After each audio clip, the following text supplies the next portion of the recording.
buenas tardes. Un saludo a todos los hospitales que conforman nuestra red de telemedicina Oaxaca. En esta ocasión tenemos un tema que es importante para todos los médicos, como es sobre la reproducción humana.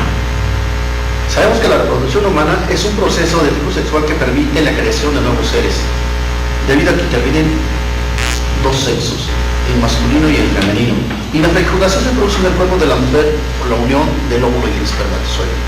En esta ocasión tenemos a la doctora Daniela Paz Cervantes, ella es especialista en ginecología, es ginecobstetra y además especialista en reproducción humana, quien viene a darnos precisamente este tema. Doctora Daniela, bienvenida a Telemedicina, es un gusto tenerla. Muchas gracias por la invitación. Hola, buenas tardes, soy la doctora Daniela Paz Cervantes, hice ginecología y obstetricia en el Hospital Luis Castelazo Ayala del IMSS y después hice biología de la reproducción en el Instituto Vida. Actualmente laboro en el Instituto Vida y pues bueno, el día de hoy les voy a hablar del diagnóstico y tratamiento de la pareja infértil. Si ustedes tienen algunas dudas, al final podemos hablar de ellas, y también el día que ustedes necesiten pueden mandarme un mensaje de WhatsApp o marcarme para que yo los oriente en cómo protocolizar a sus pacientes. ¿Qué son las técnicas de baja complejidad y cuáles son las de alta complejidad? Las tasas de éxito y factores determinantes para el mismo.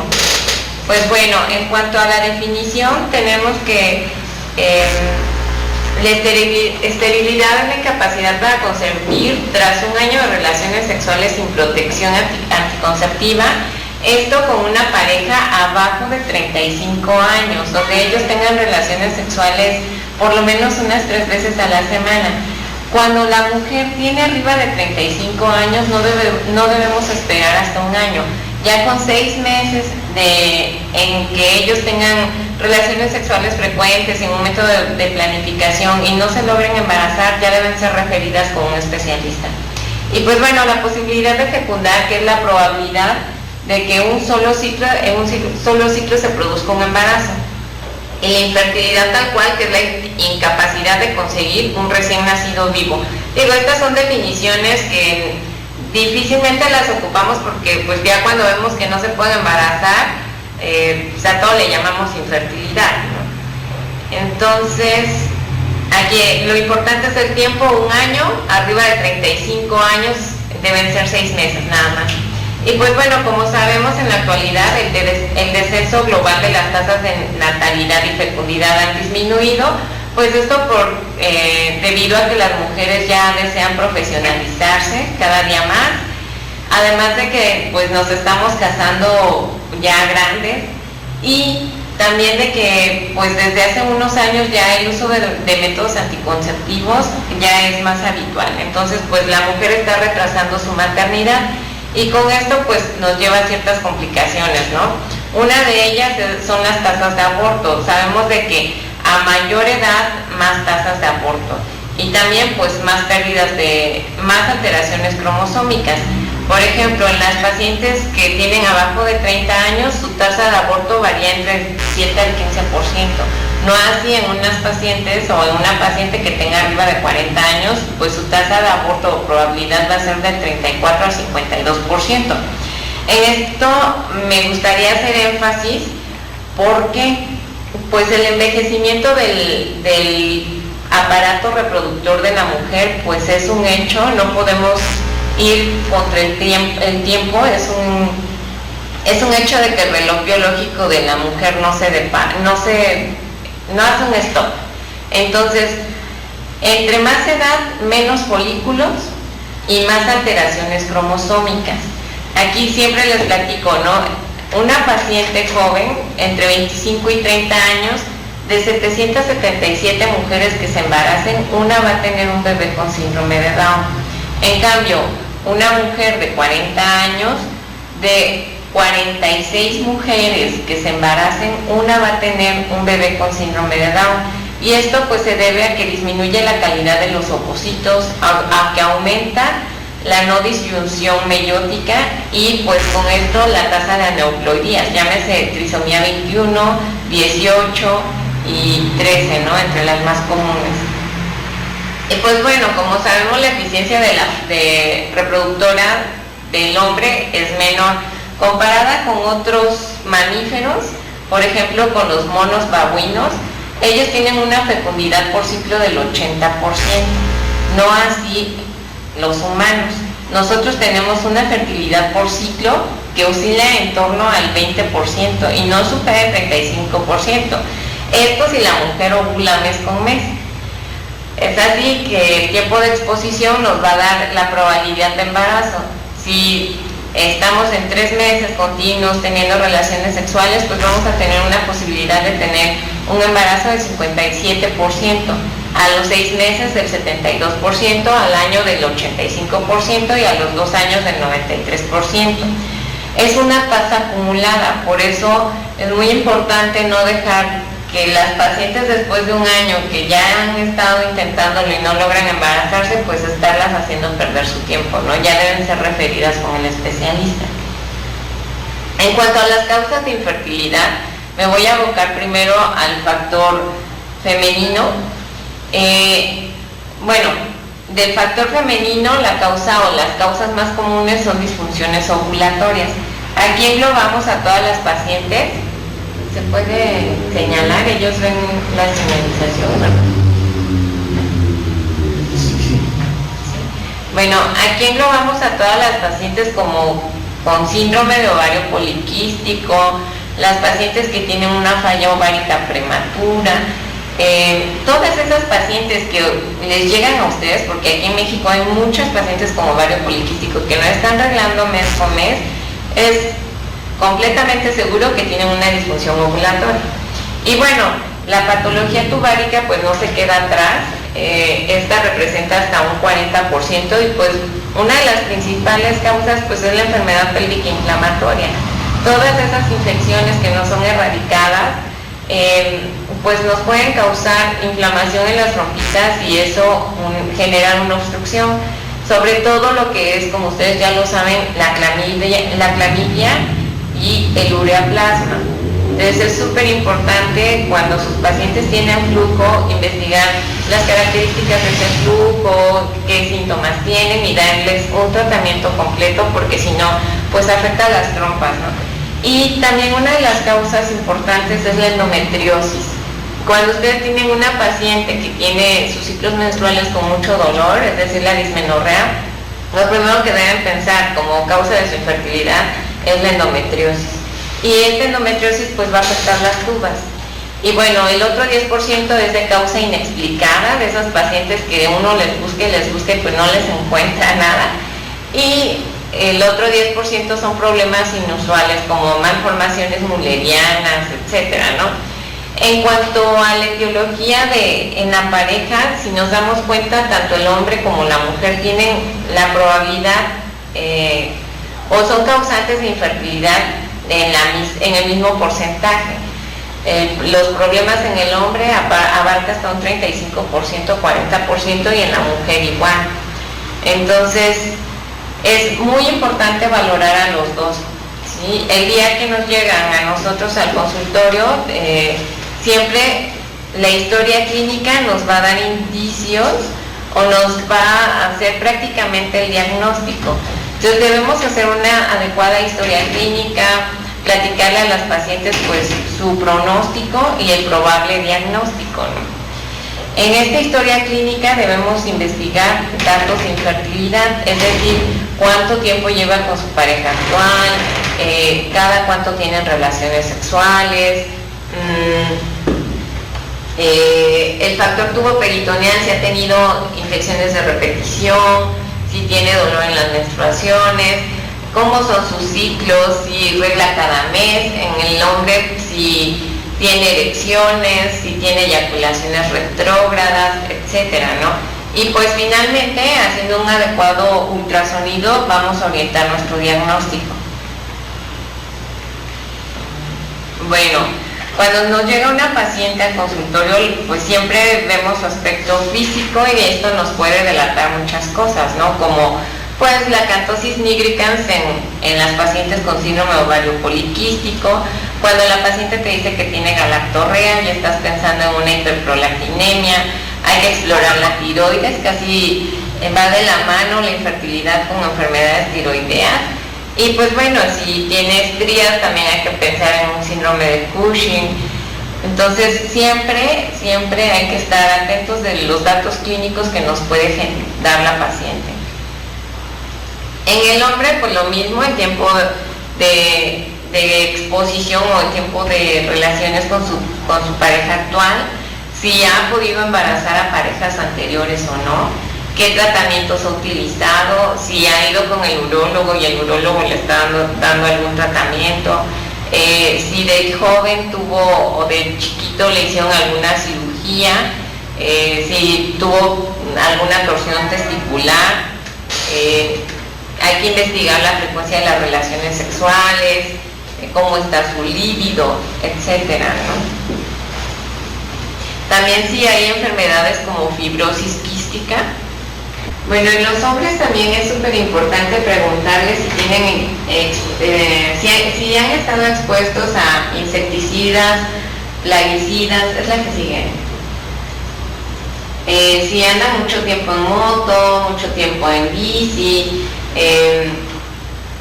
y bueno, en cuanto cómo saber si el hombre tiene una producción adecuada o no de los espermas, pues siempre tenemos que pedirles una espermatobioscopía, la que sí. Y esa espermatobioscopía la pedimos con 2 o 3 días de abstinencia. Los criterios actuales son los de la OMS del 2010, donde pues el volumen total debe ser arriba de 1.5 mililitros, el esperma debe ser blanco palescente, el pH arriba de 7.1, abajo de 8, la concentración normal es arriba de 15 millones, los móviles deben ser del 32%, los vivos deben ser del 58%, y aquí es algo muy importante donde nos damos cuenta si es una adecuada espermatobioscopía o no, porque hay laboratorios que nos reportan la morfología normal como el 98%, y eso pues es erróneo. De todos los espermatozoides que eyacula el hombre, solamente 4% son normales. Entonces, cuando esos normales están abajo del 4%, entonces sí tiene una alteración en su morfología. Pues bueno, los locos deben ser abajo de 1 millón y de ahí vienen ciertos conceptos que nosotros manejamos. Como ya dijimos, la concentración normal es arriba de 15 millones. La oligosospermia la consideramos cuando es abajo de 15 millones la concentración de los espermas. Criptosospermia son muchísimos menos espermatozoides en la muestra, son menos de 100,000. Y asospermia es cuando no hay espermatozoides en el eyaculado. Así tenemos otras definiciones como astenosospermia. Esta es asteno, pues que el esperma no se mueve bien, ¿no? Entonces hay una disminución de la movilidad de los espermas. Y teratosospermia, terato es alterado, quiere decir que las formas normales pues son menos de 4%. Estos conceptos son básicos en reproducción. Y pues bueno, en cuanto a los tratamientos que nosotros tenemos, se dividen en alta complejidad, que es la fertilización in vitro, en la que sí, que es la fertilización in vitro, y baja complejidad, que son los coitos programados y la inseminación artificial. Nosotros o ustedes lo que pueden hacer en sus comunidades son los coitos programados y la inseminación. Pues la inseminación no la pueden mandar, pero bueno, los coitos programados sí ustedes lo pueden hacer. Para esto necesitamos ciertas cosas, ¿no? Que sean mujeres jóvenes, menos de 30 años, ¿puedo retirar esta? Que tengan esterilidad de origen desconocido, o que tengan poco tiempo o corta duración de su infertilidad. Y para esto va a ser básico que tengan un estudio de histerosalpingografía con las trompas permeables. Bueno, entonces les decía, baja complejidad y alta complejidad. En la baja complejidad son coitos programados o inseminaciones. Las inseminaciones es poner una muestra capacitada. ¿A qué le llamamos una muestra capacitada de esperma? Donde el señor llega, nos deja la muestra y retiramos todos los espermas muertos y los espermas no móviles. Entonces quedan puros espermas móviles. Esos los colocamos en el interior del útero cuando la mujer va a ovular. Entonces, para una inseminación del esposo necesitamos por lo menos 3 millones de espermas móviles. Y cuando es una inseminación de muestra de donante, necesitamos por lo menos 1 millón de espermas móviles. Pues bueno, entonces, ¿cuál es la diferencia entre una baja complejidad y alta complejidad? Recuerden que por mes nosotros generamos un óvulo. Entonces, en alta complejidad, lo que hacemos es dar medicamentos de estimulación ovárica para que en lugar de uno se generen varios folículos. Entonces, esos folículos tenemos que llevarlos hasta un crecimiento de 18 milímetros. Todo esto lo generamos con hormonas. Y de un ovario que normalmente mide 3.5 centímetros, hacemos que ese ovario crezca hasta unos 6 centímetros, duplicamos su tamaño, ¿no? Pero aquí lo importante es a qué medida estamos llevando nuestros folículos, que lo ideal es entre 18 y 20 milímetros. Ya una vez que los tenemos en esa medida, vía vaginal aspiramos el folículo y ese folículo en el laboratorio lo vamos a fertilizar con el esperma del esposo. Ya una vez que generamos embriones, esos embriones los colocamos en el interior del útero de la mujer. ¿A que sí? Y pues bueno, nosotros en fertilidad o en biología de la reproducción jugamos mucho con el ciclo, tanto el ciclo endometrial, el ciclo ovárico y el ciclo hormonal.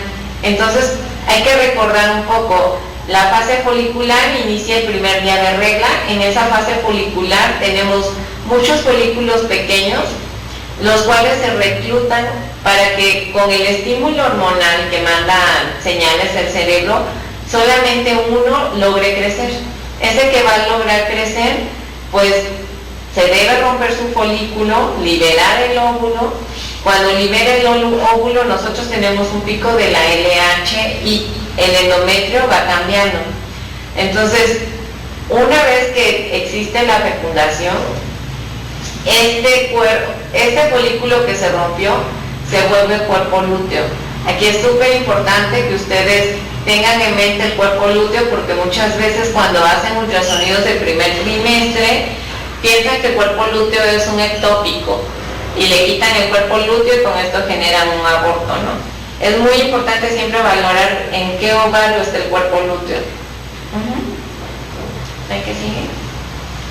Y pues bueno, regreso a los tratamientos de baja complejidad. Vamos a iniciar con los coitos programados, es el primer escalón terapéutico dentro de los tratamientos de reproducción. En este, pues, el objetivo es concentrar las relaciones sexuales en los días más fértiles de la pareja, y pues nuestra tasa de gestación es baja. Como ya vimos, en una pareja joven, nuestra capacidad de quedar embarazadas va del 25 al 30%. En una pareja de 20 a 27 años. Ya después esa capacidad disminuye, entonces nos genera una tasa de gestación bajita.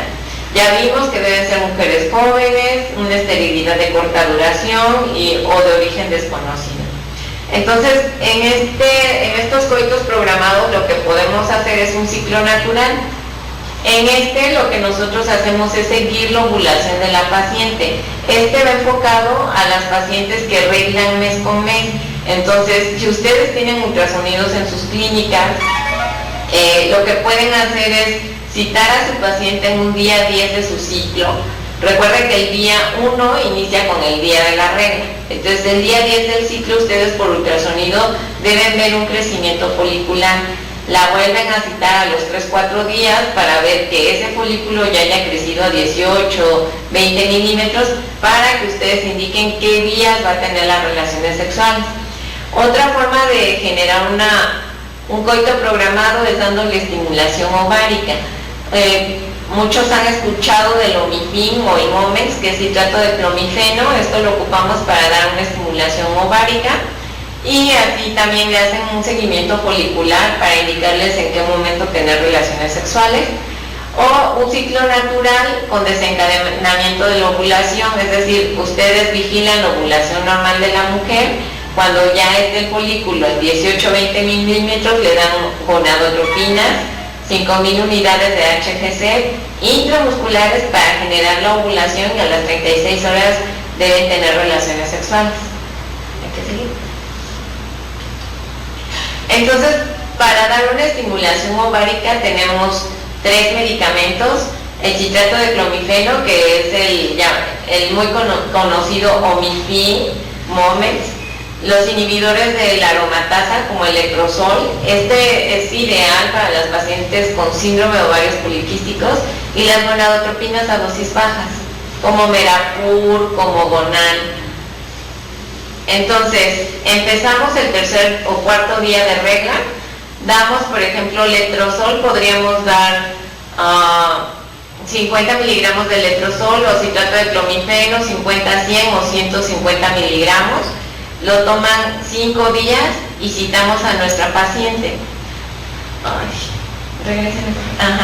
Una vez que citamos a nuestra paciente, hay que ver cómo va el crecimiento de ese folículo.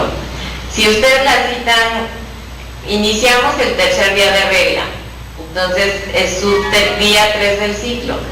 Lo ideal es citarla como en un día 10 del ciclo para ya encontrar un folículo en 14 o 12 milímetros.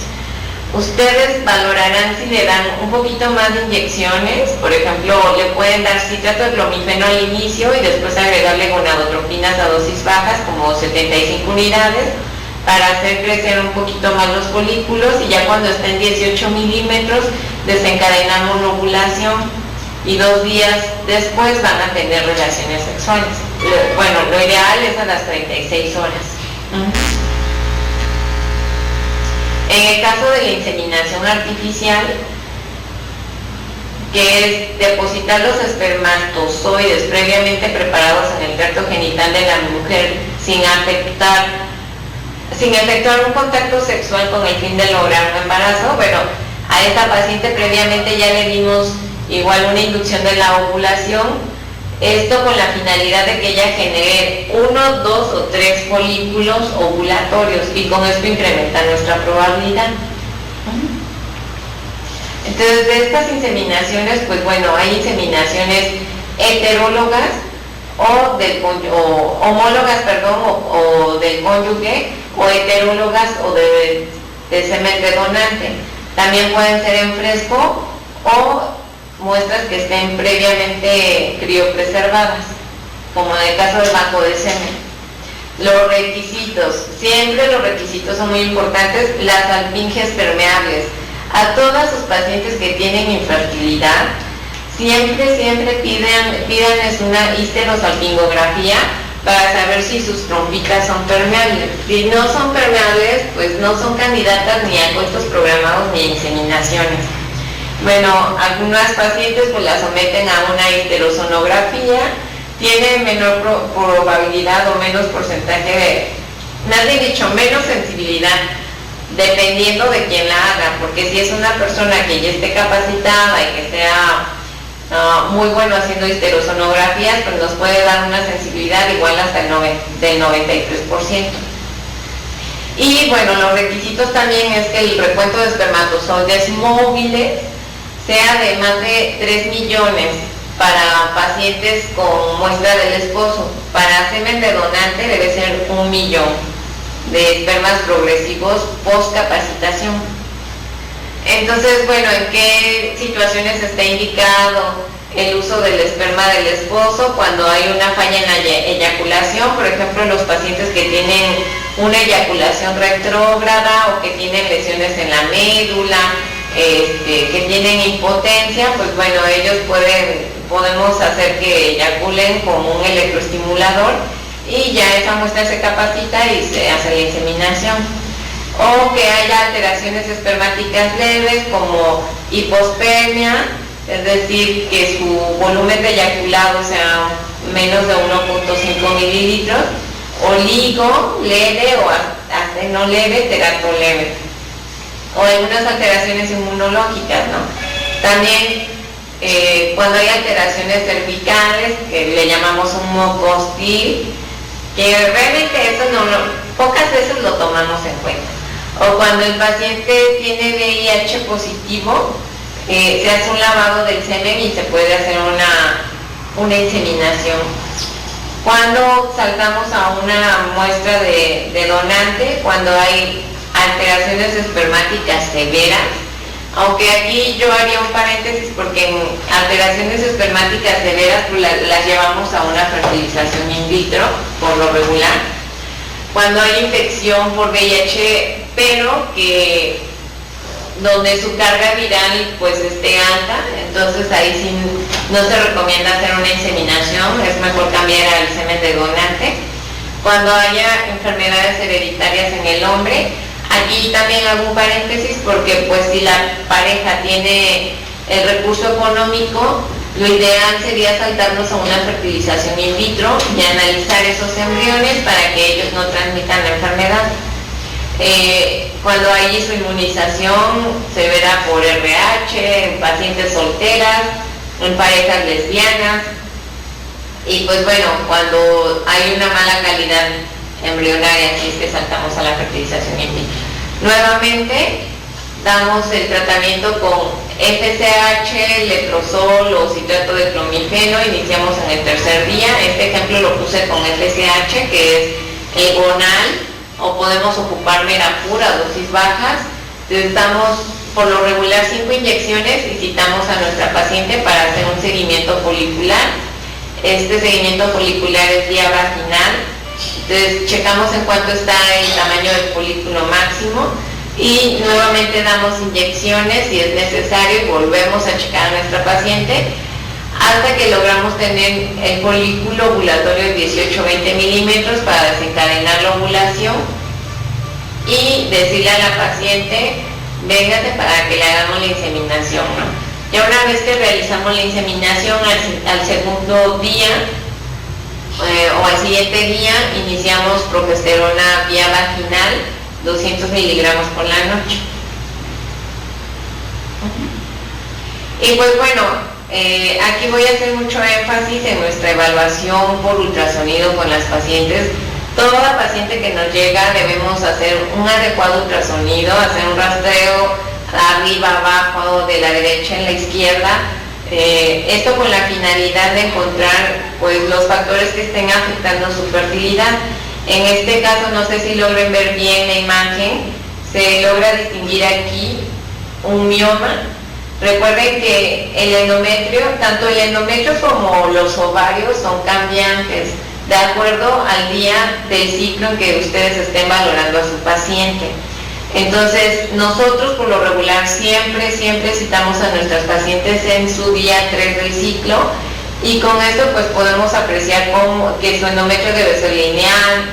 Por ejemplo, aquí se ve un endometrio trilaminar, no sé si logran verlo, 1, 2, 3 líneas. Este endometrio trilaminar pues se genera, como ustedes ya saben, cuando la paciente va a ovular. Entonces, este endometrio está siendo desplazado por una imagen que pues muy seguramente es un mioma. Esa imagen también se ve en la siguiente proyección, es un mioma que está en la tara posterior, luego se ve como más como diferente la forma del útero. Hay miomas que debemos quitar, miomas que no debemos quitar. Los que afectan el interior del útero, es decir, que desplazan el endometrio, forzosamente debemos quitarlos para mejorar la probabilidad de embarazo. Entonces hacemos cortes sagittales, cortes coronales para corroborar las imágenes y pues hacer un diagnóstico correcto. Por ejemplo, aquí se ve muy claro, inicia el endometrio, es un endometrio trilaminar, el cual está siendo desplazado por una imagen isoecoica, que muy seguramente puede ser o un mioma tipo 0 o un pólipo, ¿no? Y pues ¿cómo lo vamos a corroborar? Con una histeroscopía, es decir, entrando con una cámara al interior del útero y quitando esa lesión.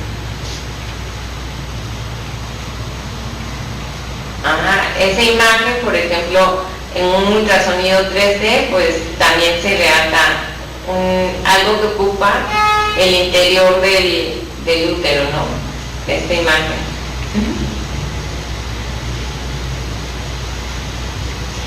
En las pacientes que ya tuvieron cesáreas previas, a veces hacen algo que nosotros llamamos ixmocele, que es esta parte de acá, donde generan un acúmulo de líquido. Entonces, en los casos de inseminaciones o que ya la saltamos a alta complejidad, que es una fertilización in vitro, es muy importante retirar este ixmocele, porque luego cuesta trabajo pasar el catéter y pues como aquí se acumula moco líquido, pues también a veces interfiere en la probabilidad de embarazo. Aquí se ve muy claro, igual el ixmocele, que es importante retirarlo. Es muy importante valorar las trompas, como ya se los dije. Una es por una histerosalpingografía, pero si a la paciente la tenemos en el consultorio y le estamos haciendo un ultrasonido, por ultrasonido no es normal que nosotros veamos las trompas. Cuando esas trompas las vemos por ultrasonido es porque pues están muy enfermas, ya tienen líquido, como es en este caso. Se ve muy claro la imagen del hidrosalpinx, que nos da un signo de la cintura. Entonces, nosotros necesitamos entrenar bien nuestros ojos para detectar los hidrosalpinx, porque pues es el pan de cada día de los biólogos de la reproducción, pero a veces pues no sabes si es intestino o no sabes si es un quiste paratubárico, entonces sí necesitamos entrenar los ojos. Y bueno, aquí platicarles que el hidrosalpinx, toda paciente que tiene hidrosalpinx debe saltar a una fertilización in vitro, porque este líquido que se produce dentro de la trompita pues es embriotóxico. Entonces genera sustratos esenciales en el líquido tubular que afectan al embrión. Entonces, además de que afectan al embrión, disminuyen la receptividad del endometrio. Nosotros cuando vamos a ovular, el interior de nuestro útero, que es el endometrio, pues no solamente genera una forma trilaminar, sino que también secreta ciertas hormonas y ciertos genes, y a eso le llamamos ventana de implantación. Entonces, cuando hay un hidrosalpinx, ese líquido afecta la receptividad endometrial, porque ya no se generan los genes que normalmente nosotros secretamos. Y pues bueno, también existe un efecto mecánico que por barrido hace que el embrión no se implante. Es como estarle echando agua al embrión y jamás se va a implantar. Por eso toda paciente que nosotros le diagnosticamos un hidrosalpinx, la saltamos a fertilización in vitro, y no solamente eso, tenemos que ocluir las trompas, porque si no las ocluimos, ese líquido no va a dejar que el embrión se implante. Y bueno, entonces, como ya les mencioné, el hidrosalpinx a veces lo vemos, a veces no lo vemos. La fisiología de la trompita es de que también se esté moviendo y genere líquidos, pero cuando ese líquido ya se acumula es donde ya le llamamos hidrosalpinx, ¿no? Entonces, puede que la paciente nos llegue en un día 3 de su ciclo y logremos ver muy bien el hidrosalpinx, y puede que si va en un día 20 del ciclo tal vez ya no lo veamos. Entonces, por eso les decía, uno debe tener los ojos muy entrenados para ver estas alteraciones. Bueno, siempre hay que revisar los ovarios, porque muchas veces pues encontramos quistes. Esos quistes por lo regular son endometriomas. Hay que ver en qué día del ciclo va la paciente, porque por ejemplo yo podría, o incluso podríamos pensar que pudo haber sido un quiste hemorrágico, es decir, que al romperse el folículo se generó sangre. Entonces, ¿qué hacemos con estas pacientes? Las citamos en un mes nuevamente, o tal vez en 20 días, para valorar si persiste o no persiste. Si persiste o si por clínica la paciente nos dice que sus ciclos son con mucho dolor, pues muy seguramente es un endometrioma. Pero aquí la imagen se ve muy clara de un endometrioma. Pero a veces cuando los endometriomas se van formando, no sabemos si es un quiste hemorrágico o es un endometrioma. Por eso es muy importante citar nuevamente a la paciente en otro día de su ciclo, o en un mes o 2 meses. Entonces, pues hay que recordar que la endometriosis afecta del 6 al 10% de las mujeres en edad reproductiva, que es causante de 40 hasta el 50% de la infertilidad en mujeres, y pues que los endometriomas tienen una prevalencia del 17 al 44%. Entonces, como sabemos, pues siempre vemos bueno, no siempre, pero por lo regular vemos una imagen en vidrio despulido. Estos endometriomas, cuando son arriba de 5 milímetros, pues a veces va a ser muy importante operarlos. Operarlos me refiero a resecar el endometrioma, decapsularlo. O nosotros lo que hacemos es funcionarlo vía vaginal, extraer el líquido del endometrioma, hacemos un lavado y por medio de una aguja y un catéter colocamos aquí tetraciclina, que sirve como para esclerosar el endometrioma. Esa es una técnica fácil, no tan cara y donde no se afecta la reserva folicular de las pacientes. Cuando el endometrioma es arriba de 5 centímetros, si la paciente tiene el recurso económico, pues lo ideal es someterla a una laparoscopía y disecar el endometrioma, tratando de quitar la cápsula y de no afectar al ovario. Esto hago énfasis porque muchas pacientes nos llegan con endometriosis donde ya les quitaron un ovario y ya van por el segundo ovario. Entonces, toda paciente que tengan con endometriosis es muy importante la refieran con un especialista. Una, para saber cómo está su reserva ovárica. Una prueba de reserva ovárica es la hormona antimuleriana. Es muy importante pedirles esa hormona antimuleriana porque si su paciente es jovencita, ustedes la pueden orientar tu hormona antimuleriana ahorita está en 1.3, tienes que apurarte a embarazarte porque si no, pues te va a costar trabajo, ¿no? Entonces, toda paciente con endometriosis debe ser valorada por un especialista. Y aquí inicio los ejemplos.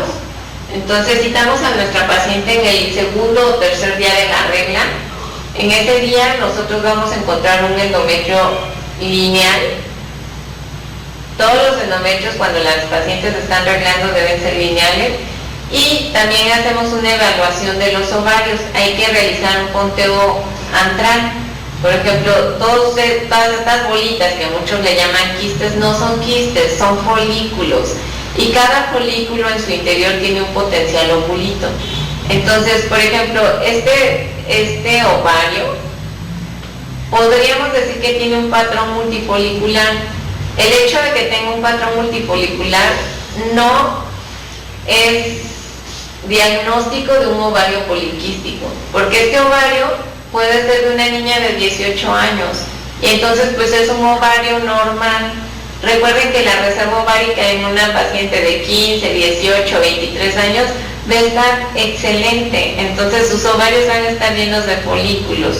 Aquí también hago énfasis porque las asustan y les dicen, es que tienes muchos quistes, o tenemos que operarte de los ovarios porque tienes quistes, y les hacen un drilling ovárico y con eso están afectando su reserva. Entonces, lo normal, recuerden, lo normal es de que cada mes se recluten varios folículos para que solamente uno crezca. El destinado a la ovulación, los que no crecen tienen que morirse. Entonces, ya que valoramos a nuestra paciente que no tiene quistes pues ya ustedes, yo creo que sí los pueden distinguir donde sean arriba de 2-3 centímetros. Entonces, iniciamos los medicamentos de estimulación. En este caso puse un ejemplo con FSH recombinante, que es el Gonal. Podemos ocupar Merapur, que tiene FSH urinaria. Y empezamos las inyecciones. 5 días, visitamos a nuestra paciente, hacemos la monitorización ecográfica para saber cómo va el crecimiento del folículo. Quizás la citamos 2-3 días después, dependiendo de cómo vean ustedes el folículo dominante. Aquí pongo el ejemplo, por ejemplo, se ven varios folículos, pero solamente uno va dominando. Y bueno, cuando citamos a nuestra paciente, También hay que valorar el endometrio, en este caso el endometrio ya se empieza a ver trilaminar. Cuando el endometrio está trilaminar, también hay que esperar o hay que valorar que mida arriba de 7 milímetros para aumentar las probabilidades de embarazo. Entonces, volvemos a citar a nuestra paciente hasta que ya tiene el folículo dominante 18 milímetros y nuestro endometrio es trilaminar. Así se ve muy bonito, trilaminar, con un grosor arriba de 7 milímetros, en este caso mide 9 milímetros. Entonces es cuando la paciente ya está lista y le pueden generar ovulación, hacen el disparo con HGC, que es 5.000 unidades intramuscular, es el famoso choragón o choriomión, incluso pueden ocupar Ovidrel, y a las 36 horas hacemos la inseminación. Nosotros por lo regular hacemos nada más una inseminación, hay centros que hacen 2 inseminaciones. Y bueno, al siguiente día damos progesterona. Desde aquí les puse lo del endometrio porque es muy importante valorar su ecotextura, las capas y pues bueno, que no tenga ninguna alteración en su interior. Este es un endometrio trilaminar. Para la medición del inicio o del fondo del endometrio debe medir 1 centímetro y al centímetro ya hace la medición de su ancho.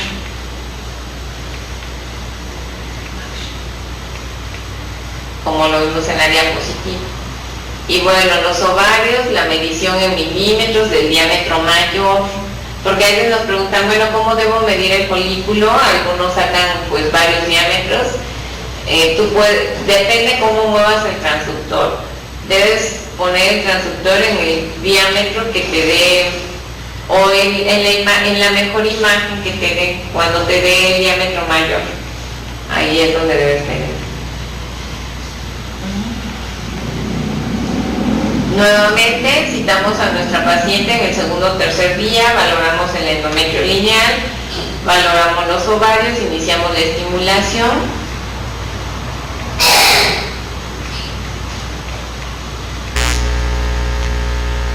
Nuevamente hacemos el ultrasonido para ver el crecimiento folicular, el grosor del endometrio, la forma del endometrio y generamos una ovulación.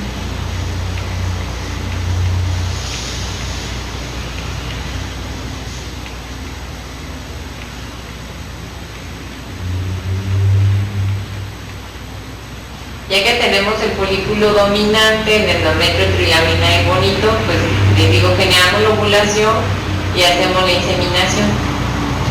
Aquí les puse un caso clínico, por ejemplo, una mujer de 35 años con deseos de embarazo, no se han realizado estudios previos, niega toxicomanía, que ella empezó a arreglar a los 13 años, sus ciclos son regulares, de 28 por 4 días, no tiene dolor durante la menstruación, nunca se ha embarazado y su inicio de vida sexual fue a los 21 años.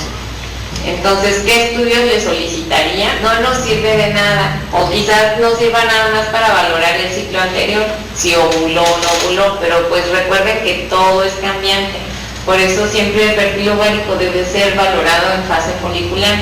Hay que pedir un perfil tiroideo, la prolactina y su histerosalpingografía. Y pues bueno, se regresa.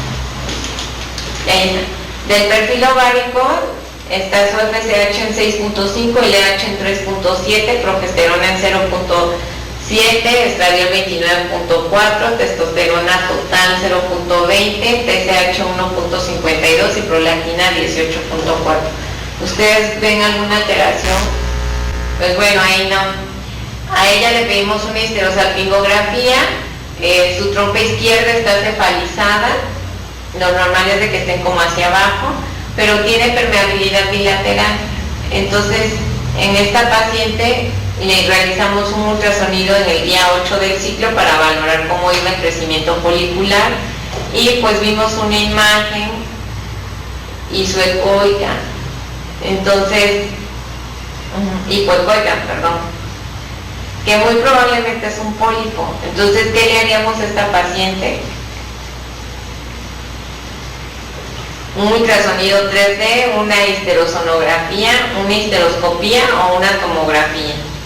Pues bueno, esta paciente es candidata a que se le haga una histeroscopía. Esta es la histeroscopía de esa paciente. Podemos leer aquí.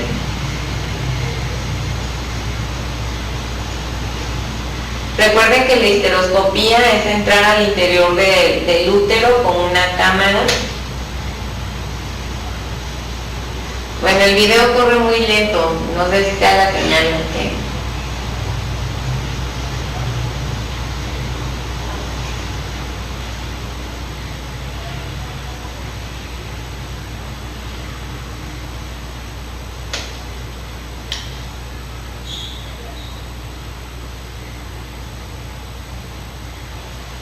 Bueno, ahí se ve muy claro el pólipo, el cual lo retiramos con una tijera fría. Y pues bueno, ya me voy a saltar porque va muy lento el video. Y entonces de esta paciente, ¿qué es lo que usted le sugiere realizar ahora? Repetir la histeroscopía en 3 meses, prepararla para una inseminación con semen de banco en el próximo ciclo menstrual, o esperar 3 meses y realizar una preparación para realizar un ciclo de fertilización in vitro. Pues bueno, la respuesta es la segunda, hay que prepararla para una inseminación con banco de semen. Entonces a esta paciente le iniciamos su tercer día del ciclo, le dimos Menapur 100 unidades, le hicimos el ultrasonido, el endometrio estaba en 8 milímetros, ya estaba trilaminar, y del ovario derecho nos crecieron 2 folículos en 12 milímetros, del ovario izquierdo igual.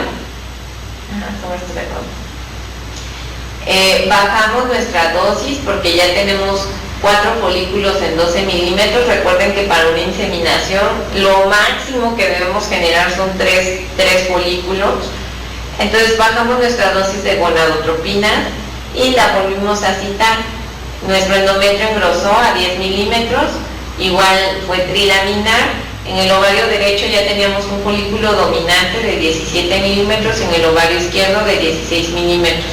Ese mismo día le dimos nuevamente su dosis y generamos la ovulación, desencadenamos la ovulación a las 8 de la noche. Para las inseminaciones la ovulación se genera en las noches. Para los coitos programados se genera en la mañana para que tengan relaciones en la noche. Entonces generamos la ovulación a las 8 de la noche y a las 36 horas realizamos la inseminación. Y bueno, esa paciente tuvo una prueba positiva, siempre les pedimos su cuantificación a las 2 semanas y fue de 226 el resultado.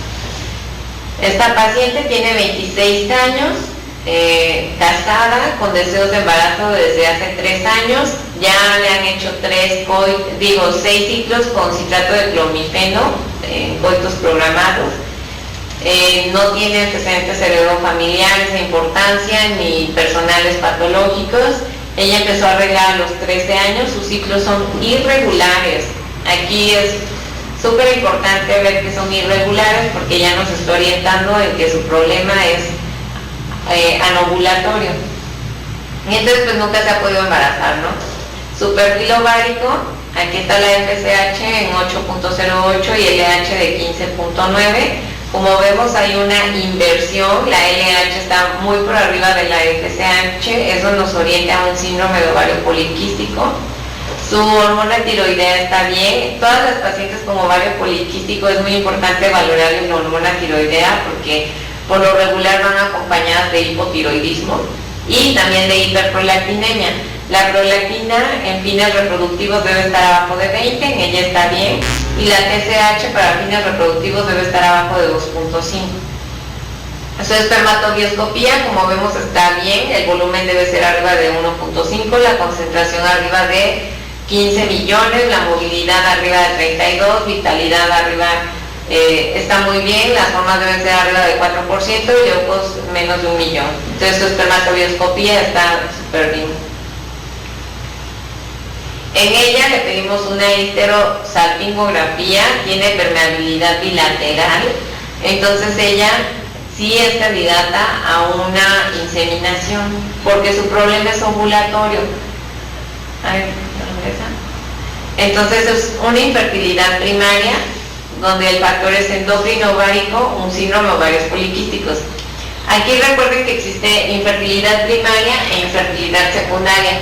La primaria pues es cuando nunca se han embarazado, y la secundaria cuando ya lograron el embarazo en algún momento, pero nuevamente para el segundo o tercer hijo les está costando trabajo. Entonces esta paciente le dimos Merapur, que tiene gonadotropinas urinarias a dosis bajas, por lo que tiene un síndrome de ovario poliquístico. Siempre con las pacientes de síndrome de ovario poliquístico, por lo regular ocupamos dosis bajas, porque como tienen muchos folículos, ellas se nos pueden ir a una hiperestimulación. Y bueno, en este caso, en nuestra primer cita, ella tenía un endometrio de 7.3 milímetros trilaminar, con 1, 2, 3, 4, 5 folículos que allí iban dominando, ¿no? Continuamos con la misma dosis bajita y la citamos nuevamente un sábado en su día 10 del ciclo, y pues bueno, ya tenía un endometrio trilaminar de 9 milímetros, y vean cuántos folículos tenemos: uno de 17, 16, 18, 16, 14, 15, 17, 14, 19, 15, 18. Entonces en esta paciente, ¿ustedes qué harían? Estos son sus ovarios. Así se ve un ovario cuando les damos inyecciones para estimularlos, y así realizamos las mediciones. Entonces, ¿qué haríamos? ¿Qué sugiere? Continuar con la estimulación, hacer un coasting. El coasting es como dejar de dar hormonas y que nada más crezcan unos cuantos, cancelar el ciclo o cambiar una terapia de reproducción asistida de alta complejidad. Aquí lo indicado pues es cambiar a una alta complejidad si la paciente es accesible, y además de que pues bueno, ya con esos folículos ocupó muy poquito en hormonas, y eso le disminuye el costo de una fertilización in vitro. Entonces esa paciente la pasamos a una fertilización in vitro. Les puse aquí 2 videos, pero como corre de manera muy lenta. Nosotros cuando hacemos la fertilización, la punción, la hacemos igual vía vaginal con un transductor endovaginal, el cual lleva una guía. Esa guía es por donde pasamos la aguja con la cual estamos funcionando el folículo. Me parece que esta señal va muy lenta, pero en el video se ve cómo se absorbe el folículo.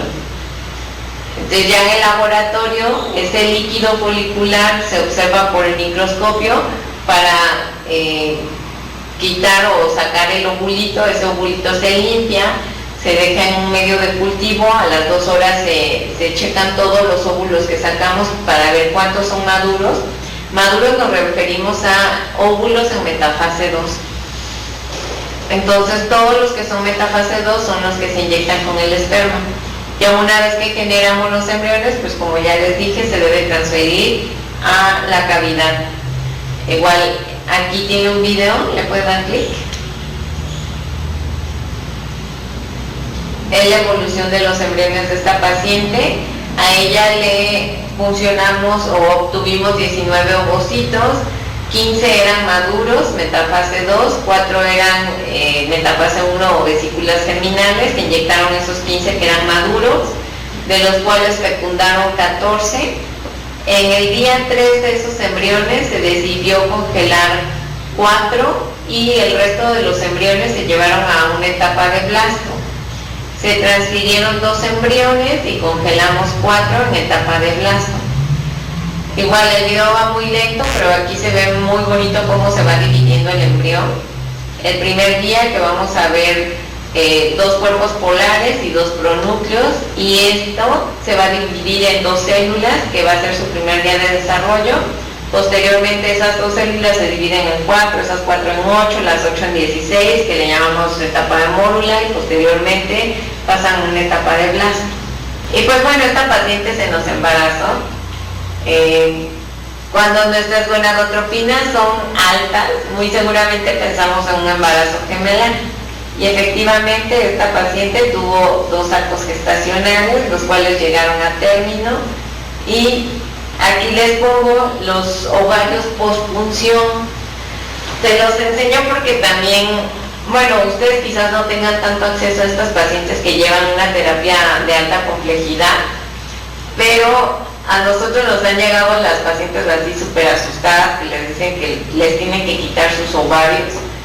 No se les deben quitar, esos ovarios se tienen que desinflamar, poco a poco regresan a su normalidad. Entonces estos son ovarios que ya fueron funcionados, ya se extrajeron sus óvulos, y ustedes dirán, pero bueno, ¿por qué se vuelven a llenar de líquido? Entonces recuerden de que de manera natural, cuando se rompe el folículo, libera el óvulo, donde queda el folículo se llena nuevamente de líquido que va a hacer el cuerpo amarillo o el cuerpo lúteo, y es lo que nos va a generar la progesterona. En este caso todos estos son cuerpos lúteos, entonces son ovarios pospunción. Entonces, todos estos son ovarios pospunción. Y pues bueno, esa es toda la plática. Recordar que siempre hay una luz al final del túnel. Gracias por haber estado con nosotros en este día, y obviamente ojalá la tengamos nuevamente por acá con otro tema propio de su especialidad.